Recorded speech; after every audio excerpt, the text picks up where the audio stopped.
Fast, focused, and fearless. Here's everything you need to know as you jumpstart your day. I'm Diego Castro.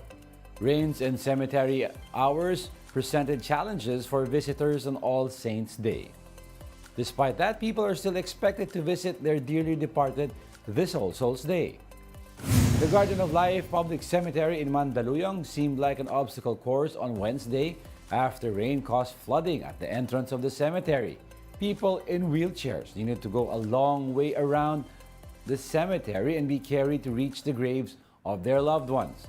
The cemetery management said a redevelopment plan is in the works for improvements in the park, as well as to facilitate wheelchair access.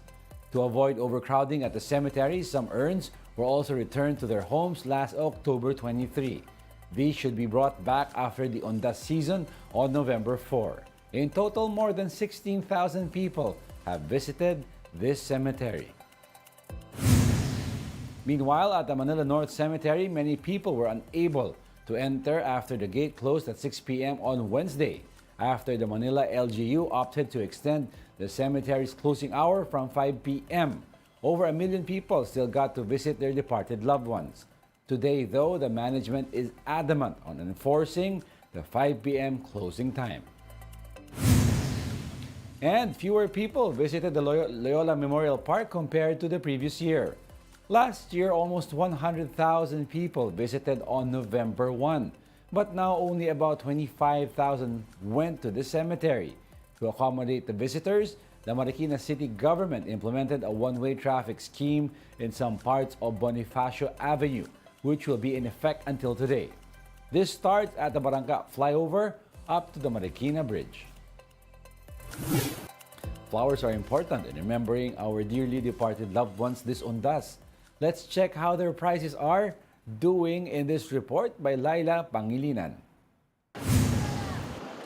On All Saints' Day, Dangwa is more relaxed compared to its chaotic scene a few days back. But for those who are still in search of flowers to offer to their dearly departed loved ones, the most popular one-stop shop in Manila is the place to be for those on a budget. Prices of various flower arrangements here have been slashed to almost half the original price.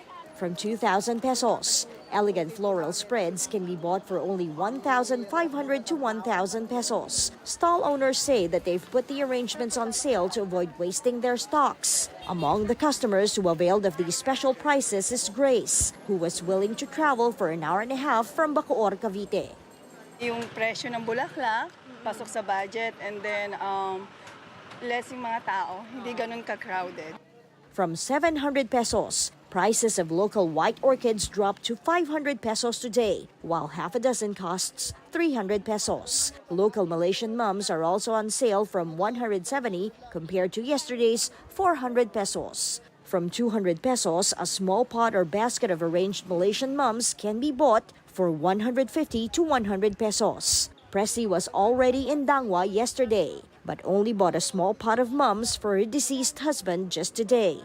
Wala po kasi kami sahod sa ngayon, parang bali lang po sa amo na. Napipili ko po mga halagang 400 to 50 ganun. Kaya sa mura lang po ang kaya.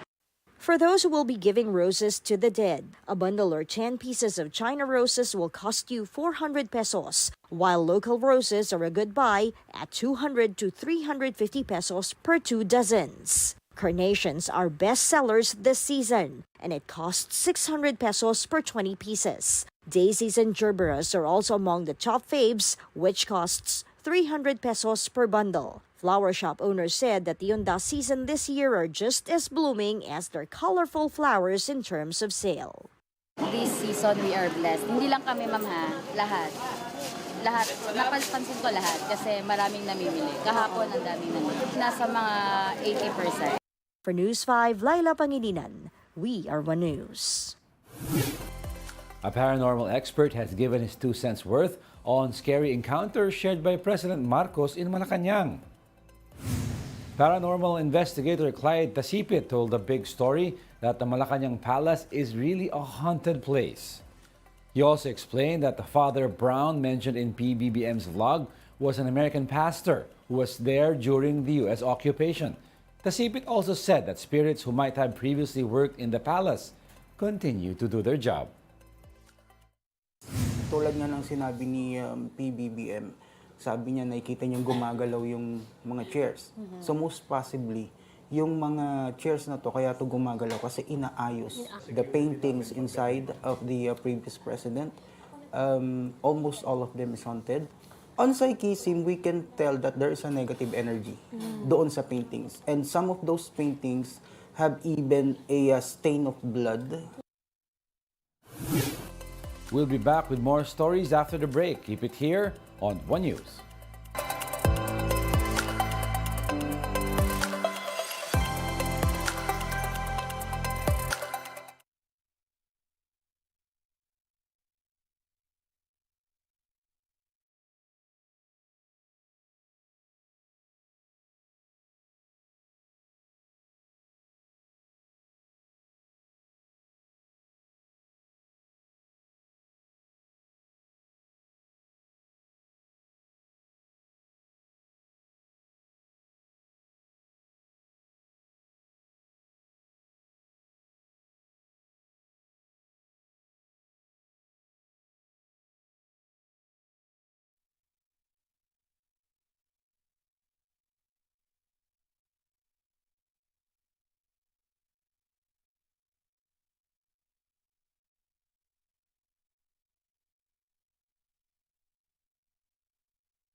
You're still watching One News Now. I'm Diego Castro.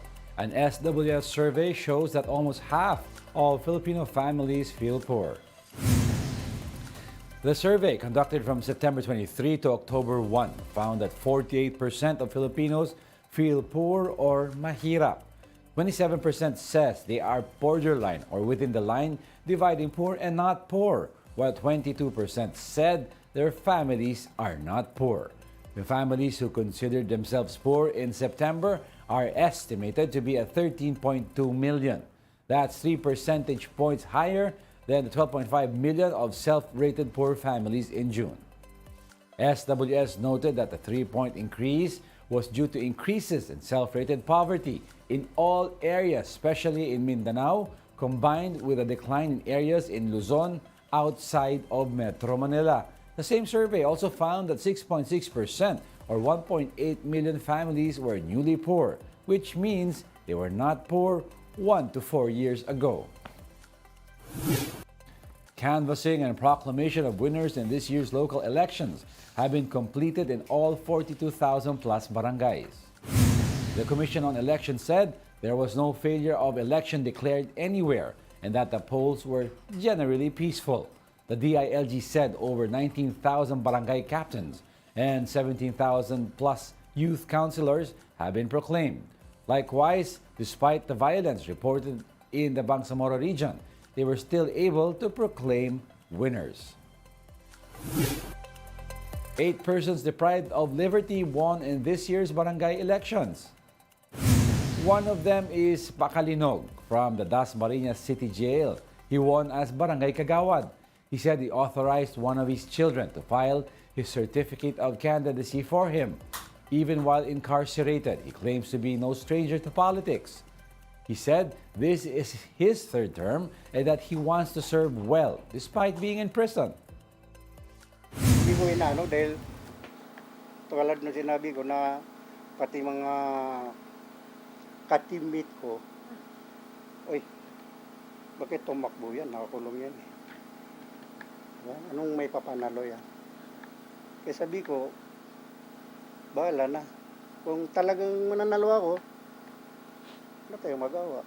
Kung matatalo naman ako, okay lang. Ang pangako ko sa kanila, kung tutulungan ko kayo, wag nyo na lang isipin na nakakulong ako. Kahit nasaan ako, pag gusto ko tumulong, makakatulong talaga ako.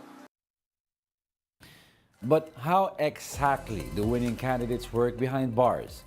Inmates are not allowed to use cell phones, tablets, or laptops inside their cells. But Undas Marinas City Jail is looking to allow winning PDLs to attend virtual council meetings and receive calls from the barangay so they can still perform their duties even while incarcerated. Despite this, Interior Secretary Benher Avalos clarifies that winning inmates will still be subjected to rules inside the jail. Kakaiba nga eh. Siguro yung virtual niya, there will be no special treatment. Hindi naman pwedeng porke nanalo kang kapitan, 24 hours nasa telepono ka. Kung anong panukala meron tayo sa kulungan, sundin pa rin natin yun. The COMELEC, on the other hand, said that this is the first time they've allowed PDLs to vote and be elected.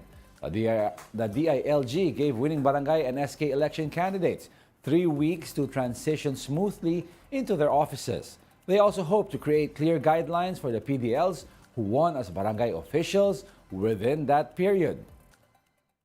Hindi naman po nawala yung kanilang right to suffrage and run for elections. Hindi pa naman po sila convicted with finality. Pending appeal ang kanilang kaso. Ay talaga naman na-retain nila ang kanilang civil at juridical rights at kasama po dito ang pagboto at pagtakbo.